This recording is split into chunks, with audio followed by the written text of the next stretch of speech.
కానీ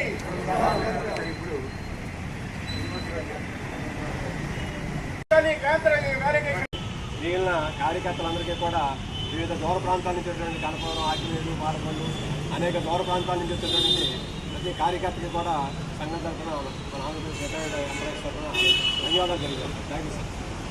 మరి పెన్షన్ విధానం అనేది బ్రిటిష్ కాలం నుంచి ఒక వ్యక్తి ఒక ప్రభుత్వానికి నమ్ముకుని దాన్ని సేవ చేసిన వ్యక్తికి గౌరవప్రదంగా జీవించడానికి, ఆయురారోగ్యాలను కాపాడుకోవడానికి ఏర్పాటు చేయబడిన పెన్షన్ విధానం.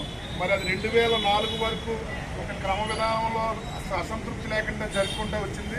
2004 నుంచి అదే సెప్టెంబర్ నుంచి జనవరిలో సెంట్రల్ గవర్నమెంట్లో ఈ పెన్షన్ విధానంలో మార్పులు మొదలైనవి. పెన్షన్ ఎందుకు ఇవ్వాలి సార్ ఎవరో చెప్పారు, ఏదో బట్టల కొట్లో రిటైర్డ్ అయిన వాళ్ళకి వీళ్ళకి పెన్షన్ ఉందా అని. ఆ బట్టల కొట్లో రిటైర్డ్ అయినోడు ఆ వాళ్ళకి కావాలా ఉద్యోగం, ఇంకొక ఉద్యోగం మాని లాభాపేక్ష కోసం వేరే చోటకి వెళ్ళిపోతాడు. ఇంకొకటి 10,000 ఇస్తానంటే అటు వెళ్ళిపోతాడు 5,000. కానీ ఇక్కడ ఒక రీతిని జీతంతోనూ ఒక రీతిని పెన్షన్తో బతికేవాళ్ళు ఆ గవర్నమెంట్ కస్టోడియన్స్గా పనిచేస్తారు. వాళ్ళు చెప్పిందే తీసుకుంటున్నారు. మన ఇష్టం వచ్చినట్టుగా పెంచడం వీలవదు. అది ఆ విధంగా పెన్షన్ విధానంలో మార్పులు చేసుకుంటూ ఈపీఎస్ విధానం పెట్టారు. ఇప్పుడేమో సెంట్రల్ గవర్నమెంట్ ఇటీవల వ్యాలిడేషన్ యాక్ట్ అని తీసుకొచ్చింది. ఈ వ్యాలిడేషన్ యాక్ట్ వల్ల ఈ వ్యాలిడేషన్ యాక్ట్ విఘాతం ఏంటంటే పెన్షనర్స్ని 2 కింద విభజించడం. అంటే 1/1/2026 ముందోళ్ళు వెనకవాళ్ళ కింద. మరి ఆ రకంగా చేయడం వల్ల పెన్షనర్స్లోనూ ఐక్యత దెబ్బతింటుంది. మరియు ఒక వర్గానికి ఆర్థిక ప్రయోజనాలు ఉంటాయి, ఒక వర్గానికి ఆర్థిక ప్రయోజనాలు దెబ్బతింటాయి. కాబట్టి ఈ విధానం ఏకీకృతంగా ఉండాలి, కానీ ఇలా విమర్శలు విడదీయకూడదు. అలాగే దీని ద్వారా 7th పే కమిషన్లో ఆర్థిక ప్రయోజనాలు కూడా దెబ్బతినే విధానం ఉంది. మరొక విధంగా చెప్పాలంటే సెంట్రల్ గవర్నమెంట్లో తీసుకొచ్చిన భాగస్వామ్య పెన్షన్ విధానంలో భవిష్యత్తులో పెన్షన్ వస్తుందా రాదా అనే అనుమానం కూడా ఉంది. కాబట్టి వాళ్ళని కూడా ఓపీఎస్ భాగస్వామ్య పెన్షన్ తీసుకుంటున్న వాళ్ళు కూడా ఓపీఎస్లోకి మార్చాలి. మరి అదే రకంగా ఎలాగ టైం చేస్తారు.